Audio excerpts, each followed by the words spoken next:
सुनिएगा। खुल जाएंगे सभी रास्ते, खुल जाएंगे सभी रास्ते, तू रुकावटों से लड़ तो सही। खुल जाएंगे सभी रास्ते, तू रुकावटों से लड़ तो सही।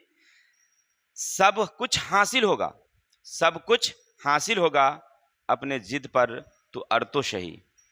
अर्थात आप अपने जिद पर अड़ जाइएगा कि हमें ये हासिल करना है, तो हासिल जरूर कर पाइएगा। ठीक है ना। और दुनिया में मुश्किल कुछ ही नहीं है। कभी आप सोचिएगा कि आपके सामने जितने भी लोग हैं, क्या एक बार भी वहाँ पहुँच गए थे कि उन्हें भी चलने के लिए मुश्किलें करना पड़ा था। और इन मुश्किलों का सामना करके अगर वह पहुँच गया है, तुम भी पहुँच सकते हो। चलते हैं, ज़्यादा समय नहीं लेंगे। आज हम लोग पढ़ेंगे class 12th history, lesson number 9, शासक, इतिवृत्त और मुगल दरबार। इसका हमने इससे पहले 3 वीडियो दिया, जिनमें हमने पाठ का पूर्णतः व्याख्या किया। इसके बाद हमने लघुत्तरीय क्वेश्चन अति लघुत्तरीय जितने क्वेश्चन हैं उनको 2 पार्टों में हमने बांट दिया। पहले वीडियो में हमने 1 से 15 तक, फिर दूसरे में 16 से लेकर 28 तक के जितने क्वेश्चन हैं सारे क्वेश्चन को समझाने की कोशिश हमने किया है। और आज हम लोग पढ़ेंगे जितने सभी लघुत्तरीय क्वेश्चन हैं, लघुत्तरीय क्वेश्चन को हम लोग बनाने की कोशिश करेंगे। समझते हैं कि लघुत्तरीय क्वेश्चन नंबर 1 क्या कहता है, सुनिएगा।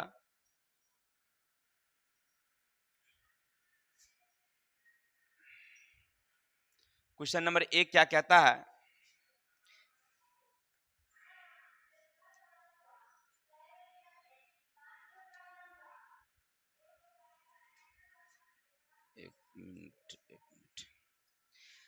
आइन ए अकबरी पर संक्षिप्त टिप्पणी लिखिए। क्वेश्चन आपसे क्या कह रहा है? लघुत्तरीय क्वेश्चन, आइन ए अकबरी पर संक्षिप्त टिप्पणी लिखिए। तो हमने आपको समझाया था पहले कि अकबरनामा एक किताब है जिसको अबुल फजल ने लिखा, और इसके 3 खंड हैं। कितने खंड हैं? 3। इसको 3 जिल्द कह सकते हैं, 3 जिल्द हैं। नंबर 1 में यानी एक खंड है जिनमें राजा अकबर के जीवनी की कहानी है। 1 से 16 साल 17 साल जो अब उन्होंने राजा नहीं बने उसकी जीवनी। दूसरे खंड में 17 से लेकर के 46 वर्षों तक जो उन्होंने शासन किया, 17 वर्ष के बाद से लेकर के उन्होंने 46 वर्षों तक देश में जो शासन किया, उन शासन का वर्णन, कहाँ कहाँ युद्ध लड़े गए, कौन कौन सी योजनाएं हुई। और तीसरे खंड का नाम रखा गया है आइन ए अकबरी। तीसरे खंड का क्या नाम है? आइन ए अकबरी, जिसमें राजा द्वारा कौन कौन से नियम कानून राज्य को चलाने के लिए बनाए गए थे उसका वर्णन है। जनता से किस तरह से कर वसूले जाते थे, किस तरह से कितना कर लिया जाता था, इसका वर्णन है।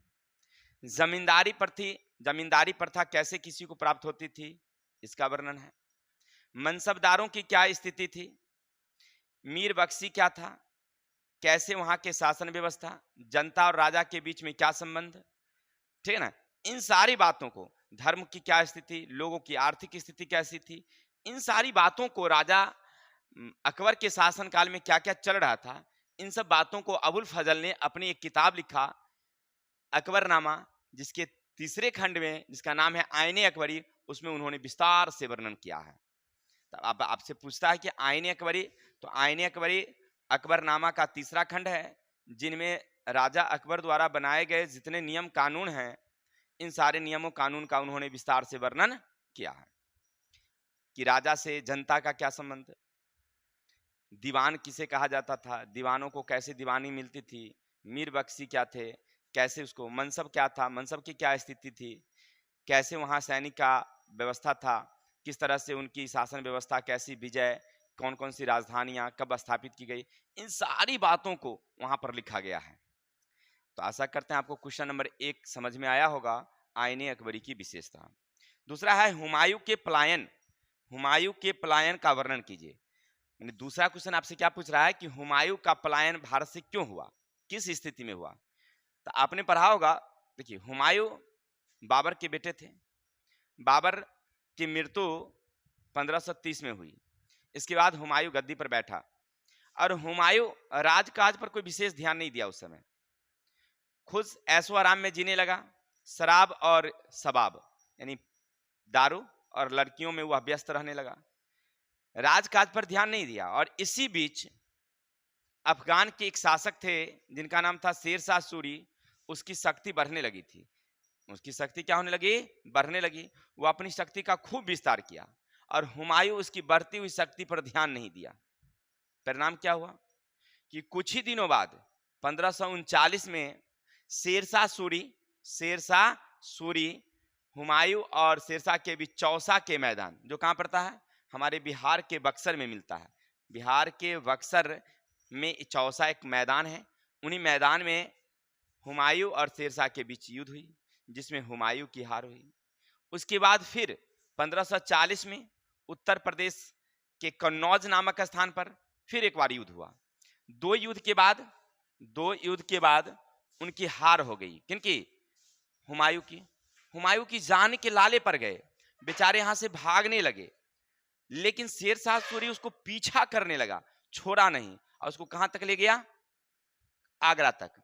हुमायूं का भाई जो था, जिसका नाम था कमरान मिर्जा, वो आगरा में उस समय था, वो भी इसकी सहायता नहीं किया।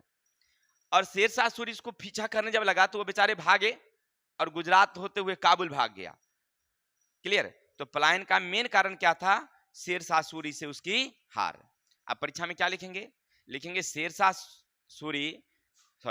हुमायूं जब गद्दी पर बैठा 1530 ईस्वी में, तो राजकाज पर कोई विशेष ध्यान नहीं दिया। शराब और शबाब में वह डूब गया। परिणाम हुआ कि इनकी जो विरोधी पार्टी थी, यानी विरोधी राजा शेरशाह सूरी, जो अफगान शासक था, अपनी शक्ति को बढ़ाने लगा और कुछ ही दिनों में वह बहुत ताकतवर हो गया। और हुमायूं के साथ 1539 में बक्सर के चौसा के मैदान में, बिहार राज्य जिला बक्सर के मैदान चौसा के मैदान में उसने क्या किया? हुमायूं से उसकी लड़ाई हो गई, जिसमें हुमायूं की करारी हार हुई। इसके बाद फिर 1540 में उत्तर प्रदेश के कन्नौज में उसका फिर से युद्ध हुआ, जिसमें उसको जान के लाले पर गए। उसको लगा कि अब उसकी मृत्यु हो जाएगी, बेचारे गंगा पार करके आगरा भाग गए। फिर भी शेरशाह सूरी उसका पीछा करते नहीं छोड़ा और उसको कहां ले गया? हाँ, काबुल पहुंचा दिया। अर्थात भागने का मेन कारण क्या था? काबुल जाने का मेन कारण शेरशाह से उसकी हार। चलते हैं क्वेश्चन नंबर 3। इतिवृत्त की रचना का उद्देश्य। इतिवृत्त की रचना का उद्देश्य क्या था? इतिवृत्त की रचना का उद्देश्य देखिए, हम उस समय देखते हैं, मानी मुगलों का जो शासन था, तो मुगलों के शासन में कई कहानियां, कई किस्साएं लिखे गई और वो सारी किताबें इतिवृत्त कहलाती। इतिवृत्त का मतलब होता है जो शासन काल में जो घटना घटी, जो नियम बना, जो फायदे हुए, जो हानि हुई, इन सारी बातों को एक किताब में लिखा गया। इसका नाम इतिवृत्त। जैसे बाबर ने अपने शासन काल का नाम में एक किताब लिखा जिसका नाम रखा बाबरनामा। जहांगीर ने एक किताब लिखा जिसका नाम था जहांगीर बाबरी या जहांगीरनामा, उसकी बहन लिखी थी गुलबदन, नहीं सॉरी, हुमायूं के शासनकाल में हुमायूं की बहन गुलबदन ने लिखा हुमायूं नामा। फिर बाद में अबुल फजल ने अकबरनामा। लेकिन सोचने की बात यह है कि आखिर ये इतिवृत्त क्यों लिखा गया? मुगलों ने क्यों लिखवाया? क्वेश्चन पूछ रहा आपसे, मुगलों ने क्यों लिखवाया? तो याद रखेंगे, मुगलों के लिखवाने का मेन कारण था कि वो ये जाहिर करना चाहते थे, मुगल अपने शासन व्यवस्था को ये बताना चाहते थे बाहर के लोगों को कि देखिए हमारी देश की शासन व्यवस्था कैसी है, हम लोग कैसे शासन चलाते हैं। किसको दिखाना चाहते थे? बाहर के लोगों को। बाहर का मतलब जो विदेश के शासन थे, जैसे काबुल हैं, ईरान हैं, अफगान हैं, ऐसे शासकों को दिखाना चाहते थे। कौन? मुगल, कि हमारी शासन व्यवस्था ऐसी है। साथ ही साथ वो ये भी दिखाना चाहते थे उसको कि हमारे विरोधी अगर लड़ने की बात अगर सोच भी लेते हैं तो हम उसको कैसे मिटा देते हैं, हम अपने दुश्मनों को कैसे सफाया कर देते हैं, इसको भी थोड़ा सा देख लीजिए। कौन दिखाना चाहते थे? ये मुगल, ठीक है ना। और इन दो बातों को अर्थात बाहर के लोगों को, बाहर के शासकों को अपनी शासन व्यवस्था और अपने दुश्मनों को हराने का जो तरीका था उसको कहां दिखाना चाहते थे? बाहर को। वो किताब में लिखा, किसमें? इतिवृत्त में। इसका तीसरा कारण था वो अपने पूर्वजों को, जो आने वाले लोग हैं, आने वाले जो उनके वंशज थे, उनको भी ये दिखाना चाहते थे कि देखो हम लोग किस तरह से शासन करते थे, ये जानकारी हमारे किसको मिल जाए, आने वाले वंशज को, ये भी करने के लिए, और भारतीय इतिहासकार उसको समझ सके, आने वाले समय में जो लोग जानेंगे तो हमारे बारे में जाने, इसलिए वो इतिवृत्त लिखवाए। तो इतिवृत्त लिखवाने के कितने कारण, 4। पहला तो विदेश के शासक को दिखाना चाहते थे कि हम कैसे शासन करते हैं। दूसरा, विदेश के शासकों को ये दिखाना चाहते थे कि हमसे दुश्मनी लेना कितना कठिन है, और कोई दुश्मनी लेता है तो कैसे हम उसको खत्म करते हैं, ये दिखाना चाहते थे। दूसरा, अपने आने वाले जो वंशज होते थे उनको कैसे शासन चलाना है, इनकी जानकारी के लिए, और साथ ही साथ भारत के लोगों को अपनी शासन जनाने के लिए वो सारी इतिहासकार क्या लिखे, इतिवृत्त लिखे। ठीक है, जैसे अकबरनामा, बाबरनामा, हुमायूंनामा, जहांगीरनामा, शाहजहांनामा इत्यादि इत्यादि। चलते हैं क्वेश्चन नंबर 3 भी हमारे ख्याल से आपको समझ में आई होगी। अब चलते हैं हम लोग क्वेश्चन नंबर 4 की तरफ। बादशाह नामा के लेखक कौन थे, बादशाह नामा के लेखक, और इसमें किसका वर्णन है। चलिए, हमने बताया था आपको कि बादशाह नामा के लेखक अबुल फजल के शिष्य अब्दुल हामिद लाहौरी है। कौन है, अब्दुल हामिद लाहौरी। जैसे अकबरनामा लिखा गया था, राजा अकबर ने अपने दरबारी कवि अबुल फजल को कहा कि आप कुछ हमारे शासन के बारे में लिखिए ताकि बाद में लोग जाने हमारे बारे में। तो अबुल फजल ने एक किताब लिखा जिसका नाम रखा अकबरनामा। ठीक उसी तरह शाहजहां ने अबुल फजल की, क्योंकि अबुल फजल तो मर गए थे जहांगीर के शासन में ही, तो उसके ही शिष्य थे अब्दुल हामिद लाहौरी। इसको उन्होंने कहा, कौन, शाहजहां, कि आप हमारे शासन के बारे में कुछ अच्छा लिखिए ताकि बाद में लोगों को जानकारी मिले। तो ध्यान रखेंगे, आप थोड़ा सा बैठिए। तो अब्दुल हामिद लाहौरी ने एक किताब लिखा जिसका नाम रखा शाहजहां नामा। किसके बारे में, शाहजहां के बारे में। ठीक है, शाहजहां के शासन काल के बारे में अब्दुल हामिद लाहौरी ने एक किताब लिखा जिसका नाम रखा बादशाह नामा या शाहजहां नामा उसको कह सकते हैं। ठीक है, अब चलिए, इसमें कुल कितने भाग हैं भाई, तो 3 जिल्द हैं। कितने जिल्द हैं, 3, और प्रत्येक जिल्द में 10 वर्षों का वर्णन है। प्रत्येक जिल्द में कितने वर्षों का, 10 वर्ष का, यानी 10 वर्ष राजा क्या क्या किए उसका वर्णन, फिर दूसरे 10 वर्ष क्या क्या किए उसका वर्णन, और तीसरे 10 वर्ष क्या क्या किए उसका वर्णन। लेकिन दुर्भाग्य की बात यह रहा कि अब्दुल हामिद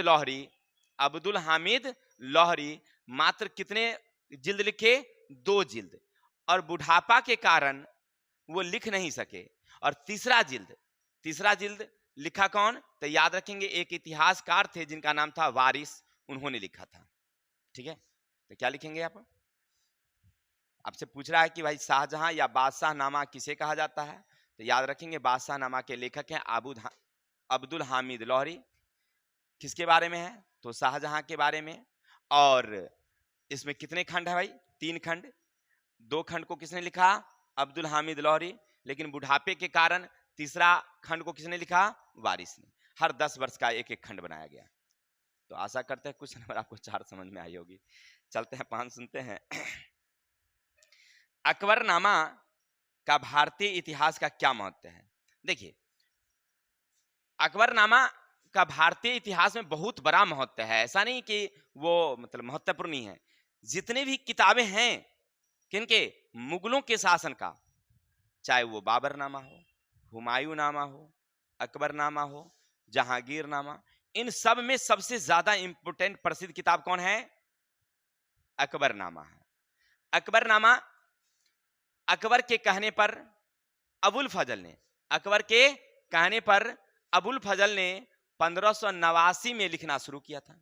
1589 में लिखना शुरू किया। इसको लिखने में उसे कितना वर्ष लगा, 13 वर्ष। कितने खंड कर दिए उसने, 3 खंड किया। और प्रत्येक खंड में अलग अलग अलग अलग बातों को लिखा। पहले खंड में राजा अकबर के 17 साल की जीवनी, जब वो शासक नहीं थे तब। फिर जब 18 वर्ष के जब हुए तो गद्दी पर बैठे, तब से वो कुल 46 वर्ष उन्होंने क्या किया है, शासन किया है। तो 18 से 46 वर्ष की उम्र तक उन्होंने जो युद्ध लड़े, इन सारे युद्धों का वर्णन उसमें है। और तीसरे जिल्द जो था उनमें, जिनका नाम आईने अकबरी है, वो बहुत ही सुंदर ढंग से राजा अकबर के शासन के समय किस तरह से लोग शासन चलाए, उन्होंने कैसे लोकप्रियता हासिल की, किस तरह के मस्जिदें, लोगों के प्रति प्रेम भाव, ये सारी बातों को जगाया। और ये फारसी भाषा में लिखा। किस भाषा में लिखा? फारसी भाषा में। इतना ही नहीं, इनकी जो भाषा शैली है ना, बहुत ही अलंकृत है। अलंकृत का मतलब है कि मतलब पढ़ने के बाद आपको उबाऊ जैसा नहीं लगेगा, एकदम अच्छी अच्छी रोचक रोचक बातों को उन्होंने अपनी किताब के माध्यम से लिखा है।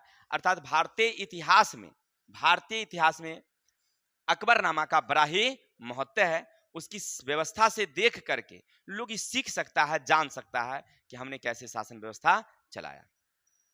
तो आशा करते हैं क्वेश्चन नंबर 5 भी आपको समझ में आई होगी। क्वेश्चन नंबर 6 देखते हैं। अकबर ने अपने साम्राज्य में सांस्कृतिक एकता किस प्रकार स्थापित किया? देखिए, राजा अकबर तो थे मुस्लिम, मुगल के वंशज के थे, अर्थात इनकी माता मंगोल थी, लेकिन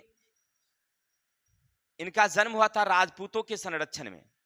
आपने सुना होगा, जब हुमायूं को शेरशाह सूरी खदेड़ते हुए भगा रहा था, जब 1540 में, तो गुजरात में ही अमरकोट में इनका जन्म हुआ था। ध्यान देंगे, कहाँ? गुजरात के अमरकोट में इनका जन्म हुआ, और वहां राजपूत के संरक्षण में जन्म हुआ। बहुत दिनों तक ये राजपूत के संरक्षण में रहे थे, समझिए। तो बाद में इनको राजपूतों के प्रति बड़ी प्रेम, अर्थात हिंदुओं के प्रति मन में इनकी आस्था प्रेम था। राज्य को मजबूत करने के लिए अकबर राज्य को मजबूत करने के लिए सांस्कृतिक एकता लाना जरूरी समझा कि अगर भारत में मुगलों की मजबूत शक्ति अगर बनानी हो तो राजपूतों का सहयोग जरूरी है, हिंदुओं का सहयोग जरूरी है। देखिए, सबसे पहले उसने क्या किया, हिंदू और मुस्लिम एकता लाने के लिए जितने अन्य भाषा के किताब थे, जैसे हिंदी, संस्कृत, ईरानी, तुर्की, जो भी भाषाएं की किताब हमारे पास था भारत में, साहित्य, धर्म ग्रंथ, सबको किस भाषा में पहले लिखवाया? फारसी भाषा में लिखवाया, और फारसी को राष्ट्रीय भाषा घोषित कर दिया। और साथ ही साथ देखिए क्या किया उसने, ये तो अलग बात थी। साथ में उन्होंने क्या किया, जो मुस्लिम संप्रदाय के लोग थे उस बच्चों के लिए मकतब स्कूल खुलवाया, और हिंदी बच्चों यानी हिंदू का जो बच्चा था उसके लिए अलग हिंदी स्कूल खुलवाया। दोनों के लिए मंदिरों के, मुसलमानों के लिए मस्जिद अगर बनवाया तो हिंदुओं के मंदिर का भी निर्माण करवाया राजा अकबर ने। ठीक है, लोगों को धर्म की स्वतंत्रता दी। उन्होंने कई नियम बनाए, दीन ए इलाही आपने सुना होगा नहीं? इसका मतलब था कि कोई भी व्यक्ति पर धर्म के नाम पर, जाति के नाम पर कोई भेदभाव नहीं किया जाएगा। जो जिस योग्य हैं उसे ऊंचा पद उस तरह से दिया जाएगा। अगर हिंदू में कोई ऐसा व्यक्ति है जो वजीर बनने लायक है, जो मंत्री बनने लायक है, तो उसे मंत्री बनाया जाएगा। वहां पर कोई धर्म और जाति के नाम पर कोई भेदभाव नहीं किया। और राजा अकबर ने क्या ऐसा, उनके राज्य में बड़े बड़े ऊंचे पदों पर हिंदुओं को नियुक्त किया उन्होंने। ठीक है, जिनमें आपने तानसेन, इसके अलावे क्या नाम था, मान सिंह, है ना, बीरबल, ऐसे हिंदू लोगों को उन्होंने अपने राज्य में ऊंचे पद दिए थे। साथ ही साथ उन्होंने क्या किया था कि हिंदू मुस्लिम एकता के लिए, यानी सांप्रदायिकता सद्भावना को बनाए रखने के लिए उन्होंने क्या किया कि अपने राज्य में जो जजिया कर था और तीर्थ कर था उसको भी उसने क्या कर दिया, समाप्त कर दिया था। जजिया कर और तीर्थ कर को क्या कर दिया, समाप्त कर दिया। यानी सांस्कृतिक एकता स्थापित करने के लिए उन्होंने कई काम किए। क्लियर? क्या क्या किया, पहला याद रखेंगे। सबसे पहले तो फारसी भाषा को क्या कर दिया, राष्ट्रीय भाषा घोषित। हिंदी, संस्कृत, तुर्की या अन्य भाषा के जितने भी ग्रंथ थे जिससे ज्ञान की प्राप्ति होती थी उसको किस भाषा में रूपांतरण करवा दिया, फारसी भाषा में करवा दिया। मुस्लिम बच्चों के लिए अलग मकतब का स्कूल और हिंदू के बच्चों के लिए अलग हिंदी पाठशाला खुलवा दिया। मुस्लिमों के लिए अगर मस्जिद बनाया तो हिंदुओं के मंदिर निर्माण में भी रुकावट नहीं डाला उसने, बनवाया उसने। ठीक है ना, दान दिया, सहयोग दिया। इतना ही नहीं, सांप्रदायिकता एकता लाने के लिए उन्हें एक धर्म भी चलाया जिनका नाम रखा दीन ए इलाही। साथ ही साथ उन्होंने जजिया कर और तीर्थ कर को भी क्या कर दिया, समाप्त कर दिया, ताकि सांप्रदायिकता एकता बनी रहे। आगे चलेंगे मेरे भाई, क्वेश्चन नंबर 7 देखते हैं क्या कहता है। मुगल काल में दीवान का कार्य का महत्व है। देखिए, मुगल काल में राजा के बाद एक पद होता था जिनका नाम था दीवान। राजा के बाद क्या होता था? दीवान। ऐसे दीवान का पद राजा अकबर के शासन काल के बाद थोड़ा सा कमजोर हो गया था, क्योंकि जब हुमायूं की अचानक मृत्यु हो गई थी, अकबर का उम्र तकरीबन मात्र उस समय 14 वर्ष का था, वह राजा होने योग्य नहीं था, तो उनका दीवान ही शासक था। कौन? बैरम खां। कौन था? बैरम खां। राजा तो नाम मात्र के अकबर थे, उनकी माँ देखरेख करती थी राज्य का, और बैरम खां युद्ध लड़ाई में जाता था, ठीक है ना, यानी संरक्षक के रूप में कौन था उस समय? बैरम खां था। जब राजा अकबर बड़े हुए तो दीवान पद की शक्ति थोड़ी सी कमजोर हो गई, लेकिन दीवान क्या?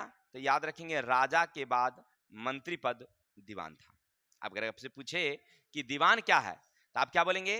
मुगल काल में राजा के बाद सबसे बड़ा कोई पद अगर था तो कौन था? दीवान था। अगर मान लीजिए राजा किसी कारण से अस्वस्थ हो जाते हैं, या किसी कारण से वह राज्य से बाहर चले जाते थे, राजधानी से बाहर चले जाते थे, तो राज्य की देखरेख करने का काम कौन करते थे? दीवान करता था। दीवान ही फैसला लेता था, दीवान ही सब कुछ करता था, ठीक है। चलिए, इतना ही नहीं, दीवान जो राजा को बड़े बड़े से काम में सलाह देता था कि आपको इस तरह से करना है, ऐसे नहीं दीवानी पद मिल जाती थी। माने दीवान जो होते थे बहुत तीक्ष्ण बुद्धि ज्ञानी होते थे, और वह हर एक कठिन समस्याओं में राजा को क्या करता था? मदद करता था कि आपको इस तरह से काम करना चाहिए, फैसला देता, सहयोग देता। इसीलिए दीवान जो था बहुत ऊंचा था। खास करके राजा के शासन, अकबर के शासन काल में ये पद क्या हो गया था? कमजोर हो गया। बैरम खां के बाद किसी को उस तरह का अधिकार नहीं मिला था। क्वेश्चन नंबर चलते हैं 8। फतेहपुर सिकरी पर टिप्पणी लिखिए। देखिए, मुगल काल में फतेहपुर सिकरी कोई ज्यादा सुंदर जगह नहीं थी पहले, लेकिन बाद में राजा अकबर ने अपनी कार्यकारिणी राजधानी बना दिया। किसको? फतेहपुर सिकरी को। इसका कारण क्या था? राजा अकबर तो ऐसे कह रहे हैं कि जब गुजरात विजय हुई उनकी, ध्यान देंगे, जब गुजरात का विजय हुआ तो गुजरात विजय के कारण फतेहपुर सिकरी उसका नाम रखा। बोला कि भाई फतेह, फतेह का मतलब होता है विजय, फतेह का मतलब विजय, इसीलिए उस जगह का नाम रखा फतेहपुर सिकरी। लेकिन अबुल फजल अपनी किताब अकबरनामा में क्या लिखा, सुनिएगा। फतेहपुर सिकरी राजा अकबर द्वारा बनाया गया दिल्ली के निकट एक नवीन राजधानी थी। गुजरात विजय के बाद अकबर ने इसका नाम फतेहपुर सिकरी रखा था। लेकिन अबुल फजल क्या लिखते हैं, सुनिएगा। अकबर के बेटे जिनका नाम था सलीम, उनका जन्म हुआ था उस जगह पर। उस जगह पर किसका जन्म हुआ? सलीम का जन्म हुआ, और उसमें एक दिव्य ज्ञान प्राप्त हुआ था, माने दिव्य ज्ञान नामक शक्ति उसमें प्रवेश की थी। तो राजा अकबर ने कहा कि हमारे बेटे का जन्म इस जगह हुआ है, इसलिए इसको सुंदर जगह राजधानी बनाया जाए, और उसका निर्माण कार्य शुरू हो गया। मात्र 15 वर्षों में वह फतेहपुर सिकरी, जो समझिए एक तरह कोई साधारण जगह था, एक बहुत ही सुंदर जगह बन गया, आकर्षक जगह बन गया, और राज्य का राजधानी बन गया। वो कौन? फतेहपुर सिकरी। क्यों? क्योंकि राजा अकबर के बड़े बेटे का जन्म वहां हुआ था, और वहां पर एक दिव्य ज्ञान की उसमें प्रवेश हुआ था, इसीलिए उस जगह को राजा ने बनवा दिया राजधानी। वहां पर बहुत सारे भवन बनवाए गए, बहुत सुंदर सुंदर। हिंदू मुस्लिम जो स्थापत्य कला था, दोनों से मिला हुआ नमूना बनवाया गया, माने भवन बनवाए गए, जिनके 2 भाग हैं, 2 खंड है। एक भाग धार्मिक इमारत वाला है, जहां पर धार्मिक इमारत है, जैसे दिल्ली का जामा मस्जिद, मुहिद्दीन चिश्ती का मकबरा, शेख मुहिद्दीन चिश्ती का मकबरा इस भाग में आते हैं। और दूसरा में सांस्कृतिक इमारतें हैं, जिसमें है रानी जोधाबाई का महल, फिर बीरबल का महल, नहीं, बुलंद दरवाजा, ये सब इसमें आते हैं सांस्कृतिक इमारत में। अब समझिए, इतनी बहुत बहुत सारे भवन बनवाया उस समय कौन? राजा अकबर ने। कहा? फतेहपुर सिकरी। तब फतेहपुर सिकरी का क्या महत्व है कि वहां पर उनके बेटे का जन्म हुआ, और उसके बाद उसकी क्या बनवा दिया गया? राजधानी। नंबर आगे हैं, औरंगजेब की राजपूत की नीति का वर्णन कीजिए। औरंगजेब की राजपूत की नीति क्या थी? ध्यान देंगे, राजा अकबर के शासन काल में राजपूतों के साथ अच्छा संबंध उनका था, लेकिन जैसे औरंगजेब राजा बना, उसको राजपूतों से घृणा हो गया। ऐसे ही समझिए, राजपूत क्या? हिंदू से घृणा हो गया उसको। वो नहीं चाहता था कि कोई भी राजपूत या हिंदू राज्य में ऊंचे पद पर हो। किसी को अपने शासनकाल में ऊंचा पद नहीं दिया। किसको? हिंदुओं को। कौन? औरंगजेब। औरंगजेब अपने शासनकाल में किसी को ऊंचा पद दिया ही नहीं हिंदुओं को। इतना ही नहीं, जो भी ऊंचा पद पर पहले से आसीन था शाहजहां के शासनकाल में, सबको हटा दिया, पद निवृत्त कर दिया। साथ ही साथ हिंदू पर कठोर आरोप, मतलब क्या करता था, उस पर सजा लगाता था। हिंदुओं की जो मुख्य पर्व थे, दिवाली,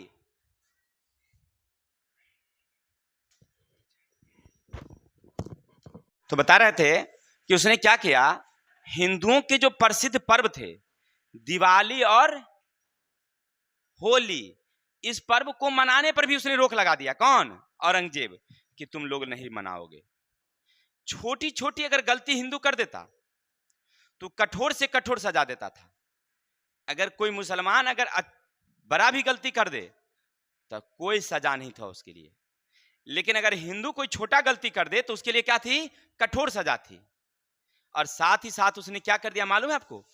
1679 में पुनः जजिया कर भी लगा दिया। यानी राजपूतों के साथ उनका अच्छा व्यवहार संबंध नहीं था। किसका? औरंगजेब का। ठीक है, परिणाम हुआ औरंगजेब ने कई विद्रोह भी हुए थे। औरंगजेब के बीच में उनका विद्रोह राजा के बीच में हुआ था, वो तो हम लोग बाद में देखेंगे। फिलहाल समझिए राजपूतों के साथ उसका अच्छा संबंध। चलते हैं क्वेश्चन नंबर 10। जहांगीर काल को मुगल काल चित्रकला का स्वर्ण युग कहा जाता है। देखिए, जैसे हम लोग शाहजहां को स्थापत्य कला का स्वर्ण युग कहते हैं, शाहजहां को, क्योंकि वो अपने शासन काल में ना बहुत सुंदर सुंदर चीज बनाया है, दुनिया में नाम आकर्षक चीज। आपने ताजमहल का नाम तो सुना ही होगा, और दिल्ली का लाल किला कौन नहीं जानता है? किसने बनवाया? शाहजहां। शाहजहां बड़ा सुंदर, मतलब सुंदर को आकर्षित करने वाला आदमी था, यानी सुंदर सुंदर चीज बनाता था। जानते हैं आपको, वो 5 कुंटल से ज्यादा सोने का एक सिंहासन था, मयूर सिंहासन, जिसमें दुनिया का सबसे मशहूर हीरा कोहिनूर हीरा लगा हुआ था उसके शासन, मयूर सिंहासन में। ठीक है, उसमें 8 मोटे मोटे पिलर थे जिस पर वह बैठ करके शासन करता था। अब बताइए कितना वो, मतलब शौकीन, उसको क्या कह सकते हैं हम लोग, सुंदरता के प्रति शौकीन आदमी था शाहजहां। तो इसको कहा गया स्थापत्य कला का सुंदर, स्थापत्य कला का क्या है? स्वर्ण युग। ठीक उसी तरह से जहांगीर को कहा जाता है चित्रकला का स्वर्ण युग। जहांगीर काल को क्या कहा जाता है? चित्रकला का स्वर्ण युग। क्यों? इसलिए क्योंकि जहांगीर ना खुद अच्छा चित्रकार था, माने खूब सुंदर चित्रकारी करने का, और उसमें कला भी थी सुंदर चित्र पहचानने का। इसीलिए जो चित्रकार होते हैं तो अपने लिए कुछ ना कुछ चित्रकारी का जगह बनाते हैं ना। तो जहांगीर का एक निजी बाग था, उस बाग में एक जगह बनवा दिया था जहां पर सुंदर चित्रकारी करता था। वो क्या बना दिया था? एक घर मकान ऐसा जहां वो चित्रकारी करता था। और राज्य में ऐसे ऐसे चित्र थे जिसको देख करके बता देता था कि इसको बनाने वाला कौन है। देखिए, चित्रकार ऐसा कि बनाने वाला का नाम वो जान जाता था कि किसने चित्रकारी की है।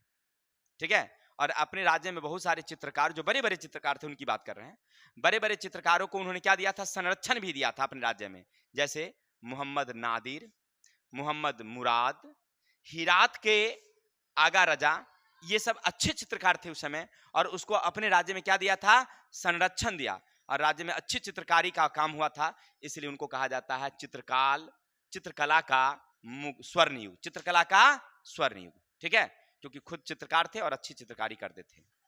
तो आशा करते हैं आपको 1 से लेकर के 10 क्वेश्चन समझ में आया होगा। जहां भी दिक्कत हुआ होगा वीडियो को थोड़ा सा पॉज करके, रोक करके अस्थिर से सुन लीजिए, या फिर से बैक करके सुन लीजिए। तो अगर हमारी वीडियो आपको अच्छी लगी हो तो रोज रोज क्या कहना है, कमेंट, लाइक और सब्सक्राइब कीजिएगा। और साथ ही साथ आप कहाँ से देख रहे हैं ये हमें कमेंट करके जरूर बताइएगा। तब तक के हम लिए मिलते हैं अगले वीडियो में, यानी हमारा अगला वीडियो 11 से लेकर के जो 21 तक का क्वेश्चन है वो हम लोग देखेंगे, कवर करेंगे। तब तक के लिए जय हिंद, जय भारत।